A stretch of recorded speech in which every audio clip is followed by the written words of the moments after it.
Je pensais simplement monter un lit chez une cliente à Montreuil. Une tâche rapide, propre, sans histoire. Mais quand Claire, pieds nus, chemise en lin blanc et regard tranquille, a ouvert la porte, quelque chose a changé. Sa maison baignait dans une lumière dorée et sentait le bois chaud et la lavande. Je n'étais plus un simple artisan. Et face à elle, face à cette calme intensité, je me suis demandé si je voulais vraiment repartir aussi vite. Quand je suis entré chez Claire, j'ai senti mes pas devenir trop lourds pour cet appartement silencieux de Montreuil. Elle referma la porte derrière moi avec une douceur presque cérémonieuse, comme si chaque geste avait son propre rythme. Elle me guida vers la chambre où attendait le lit encore emballé, les pièces de bois éparpillées au sol comme un puzzle trop calme pour être anodin. La lumière glissait à travers les rideaux, dessinant des traits chauds sur les murs. Claire resta d'abord dans l'embrasure, une main posée contre le chambranle, son regard posé sur moi sans insistance. Elle n'avait pas besoin de parler pour occuper l'espace. Sa présence suffisait. Je m'agenouillai pour ouvrir le carton. Le froissement du plastique et le cliquetis des vis résonnaient trop fort, comme si le silence voulait tout garder pour lui. Je sentais qu'elle m'observait, mais jamais de cette façon intrusive qu'ont certains clients. C'était différent. Calme. Attentif. « Vous faites souvent ce genre de travail ?» demanda-t-elle finalement, sa voix légère mais profonde. « Oui, souvent. Meubles, réparations, un peu de tout. » Elle hocha la tête lentement, comme si cette réponse contenait bien plus qu'elle n'avait osé demander. Puis elle s'assit près du carton, en tailleur, les coudes sur ses genoux. La senteur discrète de lavande flottait autour d'elle, adoucissant l'air. Je lui demandai le sachet de vis. Nos doigts se frôlèrent à peine, mais le contact traversa la pièce entière. Elle ne sembla pas surprise.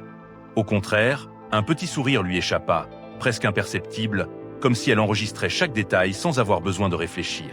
Je continuais à assembler les premiers éléments du cadre, mais je n'arrivais pas à ignorer la sensation nouvelle, diffuse.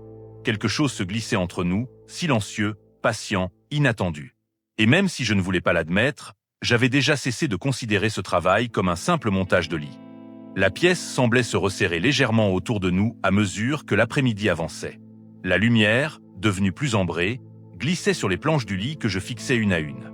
Claire s'était rapprochée sans que je m'en rende compte, d'abord pour m'aider à maintenir une latte, puis simplement pour rester près de moi. Ses gestes demeuraient calmes, précis, mais son attention avait pris une autre teinte, plus intime, plus directe. Elle prit place à côté du carton, les jambes repliées, ses mains posées au sol. « On dirait que vous avez fait ça toute votre vie », dit-elle avec un demi-sourire. Je haussai les épaules. C'est surtout que ça me vide la tête. Les pièces s'emboîtent ou ne s'emboîtent pas. Pas de mensonge possible. Elle me regarda quelques secondes, comme si cette phrase ouvrait une porte inattendue. « C'est agréable, parfois, quand les choses sont simples », répondit-elle. Je continuai à serrer les premiers boulons. Elle se pencha pour regarder l'angle que j'ajustais, et une mèche de ses cheveux glissa vers son visage. Sans réfléchir, elle la repoussa d'un geste lent. La proximité était légère mais constante, comme si elle s'installait naturellement. « Vous vivez ici depuis longtemps ?» lui demandai-je. « 10 ans, dit-elle en observant la fenêtre. J'aime le calme de cette rue. On y entend la ville sans en porter le poids. » Il y avait dans sa voix un mélange de nostalgie et de sérénité, comme si cet appartement avait gardé des traces de tout ce qu'elle y avait vécu. Elle se leva pour revenir quelques minutes plus tard avec 2 verres d'eau. Elle me tendit le mien, et lorsqu'elle le fit, nos doigts se frôlèrent encore. Rien d'appuyé, juste une rencontre douce, comme si le geste faisait partie du décor. Le silence qui suivit n'était pas vide. Il vibrait légèrement, fragile mais plein. Je repris mon travail, alignant les montants, ajustant les planches. Claire m'aida à stabiliser le cadre, ses mains effleurant par instants les miennes pour maintenir une pièce, tenir une latte ou passer un outil. Chaque fois, son contact semblait patient, jamais pressé. « Vous savez, » dit-elle en s'accroupissant à côté de moi, « j'aime bien regarder quelqu'un faire quelque chose qu'il maîtrise. On voit des choses qui n'apparaissent pas dans les mots. » Je ne trouvais rien à répondre. Peut-être parce qu'elle avait raison, peut-être parce que j'avais peur d'en dire trop. Le lit prenait forme. La chambre aussi, d'une certaine manière. Tout semblait se rassembler autour d'un même centre silencieux.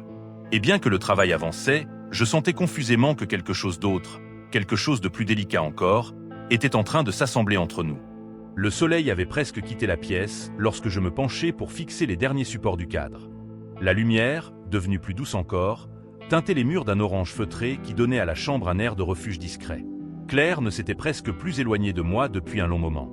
Elle se déplaçait autour du lit avec cette lenteur tranquille qui semblait guider le rythme même de l'air. À mesure que je travaillais, Elle s'était installée à mes côtés, d'abord debout, puis accroupie, puis assise sur le tapis, genoux ramenés contre elle. On aurait dit que ses gestes, ses respirations, ses silences, s'accordaient doucement aux miens. Il n'y avait rien d'exprimé clairement, mais tout semblait se dire malgré nous. Elle m'aida à maintenir un panneau légèrement de travers. Ses doigts vinrent se poser juste au-dessus des miens, suffisamment près pour que la chaleur de sa peau me traverse brièvement. « Comme ça ?» demanda-t-elle. « Parfait » murmurai-je, conscient que je regardais davantage sa main que la pièce de bois. Elle laissa échapper un petit rire, un souffle léger qui effleura ma joue. « Vous êtes concentré » dit-elle, même si le sourire dans sa voix révélait qu'elle savait très bien ce qui troublait réellement ma concentration.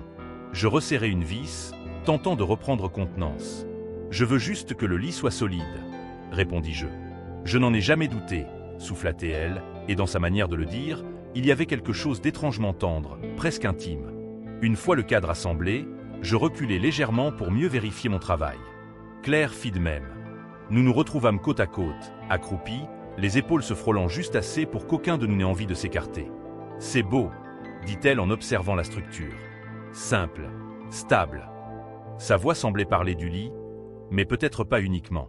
Elle se redressa ensuite lentement, ses doigts glissant brièvement le long du poteau en bois avant de s'arrêter près de moi. « Vous voulez un peu de vin ?» demanda-t-elle. La question était lancée avec un naturel parfait, mais quelque chose dans son regard brilla d'une lueur à peine voilée. J'hésitai une seconde, puis acquiesçai. Elle revint quelques instants plus tard avec 2 verres de vin rouge. Elle me tendit le mien en s'asseyant sur le bord du matelas, un pied replié sous l'autre jambe. J'avais l'impression que chaque geste qu'elle faisait ralentissait volontairement le temps. Je la rejoignis, posant mon verre entre mes mains encore tièdes à force de travail. « Vous venez de quel coin ?» demanda-t-elle après une première gorgée. « De Belleville, pour l'instant. Je bouge souvent. Trop, peut-être. » Elle observa le pied de son verre, puis leva les yeux vers moi. « Vous n'avez pas l'air de quelqu'un qui fuit, plutôt de quelqu'un qui cherche. » Je restai silencieux, surpris par l'exactitude calme de sa remarque. C'était étrange, cette façon qu'elle avait de regarder les choses, comme si tout possédait une profondeur discrète à laquelle les autres ne prêtaient pas attention. Elle ne me jugeait pas. Elle constatait simplement. « Peut-être », murmurai-je finalement. Un moment passa. Pas lourd, pas gêné, juste plein. Elle tourna légèrement son corps vers moi. Notre distance s'était réduite sans que je m'en aperçoive. Ses cheveux, quelques mèches échappées de sa coiffure, effleuraient presque mon bras. La pièce semblait respirer différemment, comme si l'air se densifiait autour de nous. « Vous savez, » dit-elle doucement, « je ne suis pas très douée pour les grands discours. Mais j'aime quand les choses se construisent lentement, quand on sent le moment arriver avant de le comprendre. » Tout en elle, son regard stable, son sourire presque timide, sa voix posée, invitaient à ce calme particulier, celui qui précède les décisions importantes, celles qu'on prend sans vraiment les formuler. Je sentis un frémissement imperceptible dans ma poitrine, une tension douce et inattendue. Le lit n'était pas encore terminé. Pourtant, quelque chose d'autre, quelque chose de fragile et lumineux, prenait forme juste là, entre ses gestes et les miens. La chambre avait pris cette couleur particulière que seules les soirées silencieuses savent créer. Un mélange d'ambre et de bleu, comme si la lumière hésitait entre rester ou partir. J'ajustai les derniers boulons du lit, mais ma concentration se déposait davantage sur les mouvements de Claire que sur le bois sous mes doigts. Elle s'était rapprochée, presque sans bruit, au point que je pouvais sentir la chaleur diffuse de sa présence dans mon dos. Elle s'agenouilla à côté de moi, ses hanches frôlant presque mon bras. « Vous êtes sûr d'avoir encore besoin de cette vie-là » demanda-t-elle avec un sourire qui adoucissait un peu trop facilement ma vigilance. « Absolument. Sinon le cadre pourrait bouger, » répondis-je. « Et vous ne voudriez pas ça » murmura-t-elle, sa voix glissant dans l'air comme une caresse discrète. Je me redressai pour vérifier l'alignement. Claire fit de même. Nos épaules se touchèrent légèrement, et aucune ne s'écarta. Le contact était simple, presque accidentel, mais il s'enracina dans une intimité douce, sans brusquerie. Elle laissa ses doigts parcourir un instant le bois du lit, puis les retira lentement, comme si elle s'arrachât à une pensée. Elle se dirigea ensuite vers l'interrupteur, alluma une petite lampe posée sur la commode. La pièce se teinta d'un halo doré, plus intime encore que la lumière du jour. Quand elle revint vers moi, son regard avait gagné en profondeur. Pas plus intense, mais plus clair. Comme si elle acceptait enfin de laisser la soirée devenir ce qu'elle était en train de devenir. Je m'assis sur le bord du lit pour vérifier la solidité de l'ensemble. Claire se posta devant moi, debout, ses pieds nus ancrés sur le parquet, ses mains glissées dans les poches de son jean. « Alors » demanda-t-elle doucement. Je crois que ça tient plutôt bien, dis-je. Elle hocha la tête, un coin de ses lèvres relevé. Je vous fais confiance. Elle s'assit à côté de moi dans un mouvement lent, maîtrisé, comme si cette simple action devait être vécue pleinement. Le matelas s'affaissa légèrement sous son poids. Nos genoux se frôlèrent. Aucun de nous ne bougea. Le silence prit une nuance nouvelle, dense mais apaisée. « Vous êtes toujours aussi prudent ?» demanda-t-elle après un moment, ses yeux cherchant les miens. Je laissai échapper un souffle. « Pas toujours. Mais, ce soir, oui. » Elle inclina légèrement la tête, attentive. « Par peur de quoi ?» Je mis quelques secondes à répondre. De faire un pas trop vite. De mal comprendre un geste.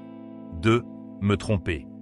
Claire posa sa main sur le matelas entre nous, paume ouverte, sans me toucher encore. « Je crois que vous comprenez très bien, » dit-elle avec une douceur qui se déposa en moi plus profondément que je ne l'aurais imaginé. Je fis glisser mes doigts vers les siens, lentement, prudemment. Nos mains se frôlèrent, puis se trouvèrent, doucement. Aucun geste brusque, aucun aveu trop clair. Juste une rencontre, enfin assumée, entre deux hésitations qui se cherchaient depuis l'après-midi.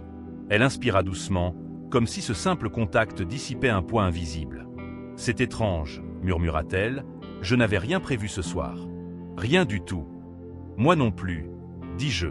Elle tourna légèrement son visage vers moi, ses yeux éclairés par la lampe. « Alors on laisse les choses venir. » Sans se précipiter. J'acquiesçai, et la paix dans son regard me donna l'impression d'avoir trouvé un endroit où l'on pouvait enfin respirer pleinement. Nous restâmes ainsi, assis côte à côte, nos mains liées sur le matelas. Dehors, la nuit s'installait. Dedans, une évidence silencieuse prenait sa place, patiemment, sans gestes inutiles. Le lit était terminé. Mais ce n'était pas cela, ce soir-là, qui donnait à la pièce sa légèreté nouvelle. C'était simplement la présence de Claire, si proche, si calme, dont la chaleur rendait la chambre entière vivante. La nuit avait glissé silencieusement dans la chambre, enveloppant tout d'une douceur presque irréelle. La lumière de la petite lampe dessinait un halo stable autour de nous, comme si elle protégeait ce moment de tout ce qui aurait pu le troubler. Je sentais la chaleur de la main de Claire contre la mienne, sa peau tiède, son pouls calme, et je savais que je n'avais plus envie de me lever, plus envie de quitter cette bulle suspendue. Elle inspira doucement, puis posa sa tête contre mon épaule. Ce geste, simple, sans emphase, fit vibrer quelque chose en moi. Une sensation de justesse, de tranquillité, comme si cette soirée suivait un chemin que nous n'avions pas prévu, mais que nous acceptions ensemble, sans crainte. « Vous n'êtes pas obligé de partir tout de suite, » murmura-t-elle. Ce n'était pas une invitation appuyée, pas une demande. Juste une vérité déposée là, dans le calme. Je tournai légèrement la tête. La mèche de cheveux qui frôlait ma joue sentait la lavande. « Je le sais, » répondis-je simplement. Elle se redressa un peu, juste assez pour croiser mon regard. Ses yeux, éclairés par la lampe, avaient cette profondeur douce qui donne envie de dire des choses qu'on ne dit pas d'habitude. Parfois, les rencontres les plus inattendues sont celles qu'on attendait depuis longtemps, dit-elle en souriant.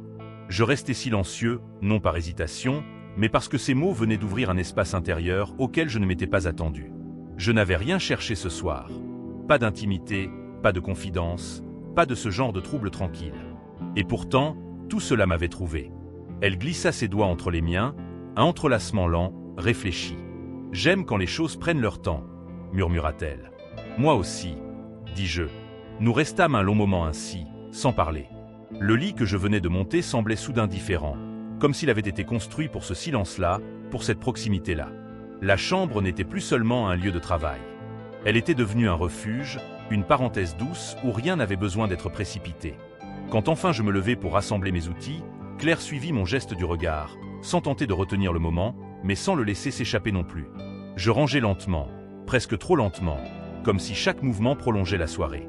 Elle se leva également, les pieds nus glissant sur le parquet, et vint se placer près de moi. « Merci, » dit-elle. Pas seulement pour le lit. Sa voix disait autre chose, quelque chose de plus souple, de plus sensible. « Merci à vous, » répondis-je, conscient que mes mots, eux aussi, dépassaient largement la simple politesse. Nous traversâmes ensemble le couloir jusqu'à l'entrée. La lumière y était plus froide, plus réelle. Pourtant, rien en nous ne semblait brusquer. Elle m'accompagna jusqu'à la porte, ses épaules légèrement tournées vers moi, comme si elle hésitait à quitter la chaleur de la chambre. « Prenez soin de vous, » dit-elle doucement. Je souris.